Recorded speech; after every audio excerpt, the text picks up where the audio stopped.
আসসালামু আলাইকুম ওয়া রাহমাতুল্লাহ। প্রিয় দর্শক, কেমন আছেন সবাই? জীবনসঙ্গী আমাদের জীবনের এক অনিবার্য অংশ। আল্লাহ তাআলা প্রতিটি মানুষকে জোড়ায় জোড়ায় সৃষ্টি করেছেন। কিন্তু আপনার জন্য নির্ধারিত সেই মানুষটি, যাকে আল্লাহ শুধুমাত্র আপনার জন্যই তৈরি করেছেন, তিনি কি এমনিতে এসে যাবেন?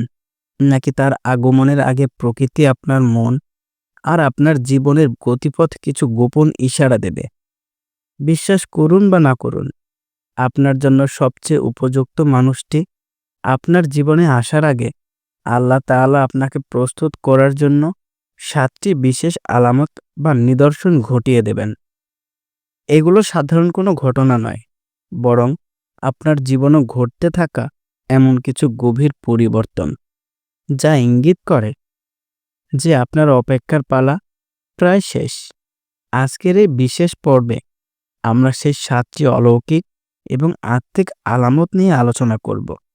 এই আলামতগুলো বোঝার মাধ্যমে আপনি শুধু অপেক্ষা করাই শিখবেন না, বরং জীবনের এই পবিত্র সম্পর্কের জন্য নিজেকে আরও সুন্দরভাবে প্রস্তুত করতে পারবেন।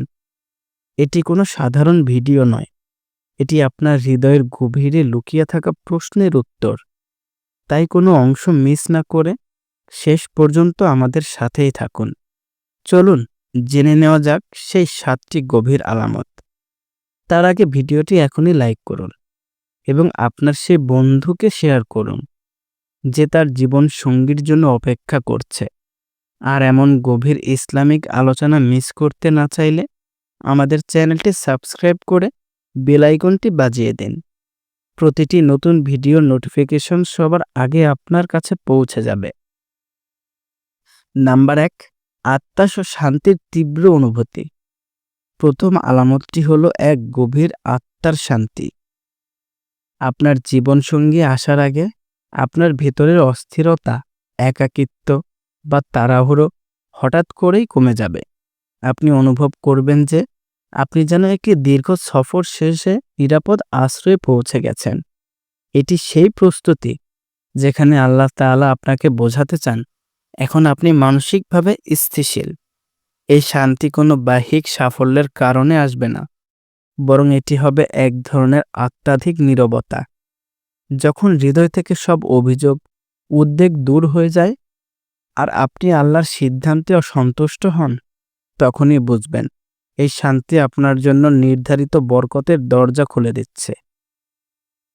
এই শান্তিতে ডুবে থাকা অবস্থায় নিজের ইবাদতে মনোযোগ দিন, কারণ ভেতরের এই স্থিরতা আপনার ভবিষ্যৎ সম্পর্ককে একটি মজবুত ভিত্তি দেবে। অস্থির মন কখনো একটি স্থির সম্পর্ক গড়তে পারে না। আত্মসমর্পণ শিখুন। নাম্বার ২, অতীতের বন্ধন থেকে মুক্তি। দ্বিতীয় আলামতটি খুবই গুরুত্বপূর্ণ। অতীতের সব বন্ধন থেকে সম্পূর্ণ মুক্তি। এটি শুধু খারাপ অভ্যাস বা ক্ষতিকর সম্পর্ক ত্যাগ করা নয়, বরং অতীতের সকল বেদনা বা ভুল সম্পর্কের মানসিক বোঝা পুরোপুরি ঝেড়ে ফেলা। আল্লাহ আপনাকে নতুন করে শুরু করার সুযোগ দিচ্ছেন, যেখানে আপনার মন হবে পরিষ্কার, এক সাদা কাগজের মতো। এই সময়ে আপনার পুরনো দুশ্চিন্তা বা মানুষগুলোর কথা মনে পড়লেও আর কোনো আবেগ কাজ করবে না। একটি নতুন জীবন শুরু করার জন্য এই মানসিক পরিচ্ছন্নতা অপরিহার্য। অতীতের ভুলের জন্য আল্লাহর কাছে গভীরভাবে ক্ষমা চান এবং সেই সব মানুষের জন্য দোয়া করুন যারা আপনার জীবনে ভুল সময় এসেছিল। ক্ষমা ও মুক্তি আপনার হৃদয়ের দরজা খুলে দেবে। নাম্বার ৩, জীবনের উদ্দেশ্যের স্পষ্টতা। তৃতীয় আলামত হলো আপনার জীবনের উদ্দেশ্য সম্পর্কে হঠাৎ করে স্পষ্ট হয়ে ওঠা। আগে হয়তো আপনি লক্ষ্যহীনভাবে জীবন চালাচ্ছিলেন, কিন্তু এই সময়ে আপনি বুঝতে পারবেন আপনি কি চান এবং আল্লাহ আপনাকে দিয়ে কি করাতে চান। আপনার পেশা, ইবাদত, সামাজিক দায়িত্ব সবকিছুর গুরুত্ব আপনার কাছে পরিষ্কার হয়ে উঠবে, কারণ আল্লাহ চান আপনার জীবনসঙ্গী যখন আসবে তখন আপনারা দুজনেই যেন একটি মহৎ উদ্দেশ্য নিয়ে এগিয়ে যেতে পারেন। উদ্দেশ্যহীন দুজন মানুষ কখনো সফল পরিবার গড়তে পারে না। আপনার নতুন পাওয়া এই উদ্দেশ্যকে ডায়েরিতে লিখুন। সেই লক্ষ্যের দিকে ছোট ছোট পদক্ষেপ নেওয়া শুরু করুন। সংকল্প আপনার নিয়তিকে দ্রুত আপনার কাছে নিয়ে আসবে। নাম্বার 4, নতুন দরজা খুলে যাওয়া। চতুর্থ আলামতটি বাহিক।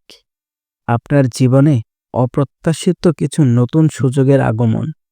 হতে পারে ভালো কোনো চাকরির অফার, নতুন কোনো শহরে যাওয়ার সুযোগ, এমন কারো সাথে পরিচয় যিনি আপনাকে আপনার লক্ষ্যের পথে সাহায্য করবেন।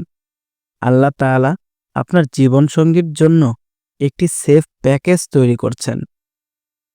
এই নতুন দরজাগুলো আপনাকে সেই সঠিক স্থান বা পরিস্থিতিতে নিয়ে যাবে যেখানে আপনার জন্য নির্ধারিত মানুষটির সাথে আপনার দেখা হবে। মনে রাখবেন, আল্লাহ ব্যবস্থা করার পরেই মানুষটিকে পাঠান। এই সুযোগগুলোকে কৃতজ্ঞতার সাথে গ্রহণ করুন। দ্বিধা করবেন না, বরং ভরসা রাখুন। সাহস ও কৃতজ্ঞতা আল্লাহর পক্ষ থেকে আসা নিয়ামতকে চিনতে শেখায়। নাম্বার 5, নিজের প্রতি ভালোবাসা বৃদ্ধি। পঞ্চম আলামত হলো নিজের প্রতি আপনার ভালোবাসা এবং যত্ন নেওয়া শুরু করা। আপনি বুঝতে পারবেন আল্লাহর সৃষ্টি হিসেবে আপনি কতটা মূল্যবান। আপনি আপনার স্বাস্থ্য, পোশাক, জ্ঞান এবং চারিত্রিক গুণাবলী উন্নত করতে শুরু করবেন। তবে তা অন্যকে দেখানোর জন্য নয়। আপনার জন্য নির্ধারিত মানুষটি আসার আগেই আপনি নিজের সেরা সংস্করণ হয়ে উঠবেন। কারণ আপনি যা, আপনার সঙ্গীও তেমনই হবেন। নিজেকে ভালোবাসতে পারা মানেই আল্লাহর দেওয়া নিয়ামতকে কদর করা। দিনে অন্তত একবার নিজেকে বলুন, আলহামদুলিল্লাহ, আমি আল্লাহর এক সুন্দর সৃষ্টি। নিজের জন্য ভালো কাজ করুন। আত্মমর্যাদার সম্পর্ককে সম্মান জানাতে শেখায়। নাম্বার 6, অন্যের আনন্দের প্রতি সংবেদনশীলতা। ষষ্ঠ আলামতটি হল অন্যের আনন্দে সত্যিকারের আনন্দ অনুভব করা। বিশেষ করে যখন আপনি দেখবেন অন্যদের বিয়ে হচ্ছে বা তারা সুখী পরিবার গড়ছে, তখন আপনার হৃদয়ে ঈর্ষার বদলে কেবলই দোয়া আসবে। এই সংবেদনশীলতা প্রমাণ করে যে আপনি আর একা থাকার কষ্টকে আঁকড়ে ধরে নেই, বরং আপনি মানুষের সুখের অংশ হতে প্রস্তুত। এই বিশুদ্ধতা আপনার আত্মাকে আকর্ষণীয় করে তোলে এবং অন্যের কল্যাণ কামনা আপনার নিজের জন্য কল্যাণ নিয়ে আসে। অন্যের জন্য মন থেকে দোয়া করুন। মনে রাখবেন, অন্যের জন্য যা চাইবেন আল্লাহ আপনাকেও তার চেয়ে উত্তম দেবেন। নিঃস্বার্থ দোয়া প্রত্যাশিত ফলাফল বয়ে আনে। নাম্বার 7, স্বপ্নে বা ইশারাতে তার আগমন। সপ্তম ও শেষ আলামতটি আত্মাধিক। অস্পষ্ট স্বপ্ন বা গভীর স্বজ্ঞা। এমন হতে পারে যে আপনি স্বপ্নে এমন কারো অস্পষ্ট অবয়ব দেখলেন যার সাথে আপনার জীবনে ঘটে যাওয়া কোনো ঘটনার মিল আছে, অথবা আপনি হঠাৎ অনুভব করলেন। আর বেশি দেরি নেই, এই ইশারাগুলোকে গুরুত্ব দিন। আল্লাহর কাছে ইস্তেখারা করুন এবং তার আগমনের জন্য মানসিকভাবে প্রস্তুত থাকুন। প্রিয় ভাইয়েরা ও বোনেরা, মনে রাখবেন, এই 7টি আলামত হল আল্লাহর পক্ষ থেকে আসা উপহার। কিন্তু এই সব কিছুর কেন্দ্রবিন্দুতে রয়েছে আপনার দোয়া। প্রতিদিন তাহাজ্জুদের সময় আল্লাহর কাছে চান, হে আল্লাহ, আপনি আমার জন্য যাকে সবচেয়ে ভালো জানেন তাকে আমার জীবনে নিয়ে আসো, আর তাকে আমার জন্য বরকতময় করুন। আলামতগুলো বোঝার চেয়েও বেশি গুরুত্বপূর্ণ হলো আপনার দোয়া এবং ধৈর্য। আপনি যদি কাউকে সত্যিকারের ভালোবেসে থাকেন, তাহলে কমেন্টে আমিন লিখুন। আজকের আলোচনা আশা করি আপনার হৃদয়ে এক নতুন আশার সঞ্চার করেছে। জীবনসঙ্গী আল্লাহর এক বিশাল নিয়ামত। সঠিক সময়ে সঠিক প্রস্তুতি নিয়ে সে মানুষটিকে গ্রহণ করার জন্য প্রস্তুত হন। এই 7টি আলামতের মধ্যে কোনটি আপনার জীবনে ঘটতে শুরু করেছে তা কমেন্ট বক্সে জানাতে ভুলবেন না। শেয়ার করুন এই বার্তাটি, যাতে অন্যরা এই পবিত্র জ্ঞানের আলোয় আলোকিত হতে পারে। আমাদের পরবর্তী ভিডিওর জন্য অপেক্ষা করুন। সবাই ভালো থাকবেন, সুস্থ থাকবেন। আল্লাহ হাফেজ।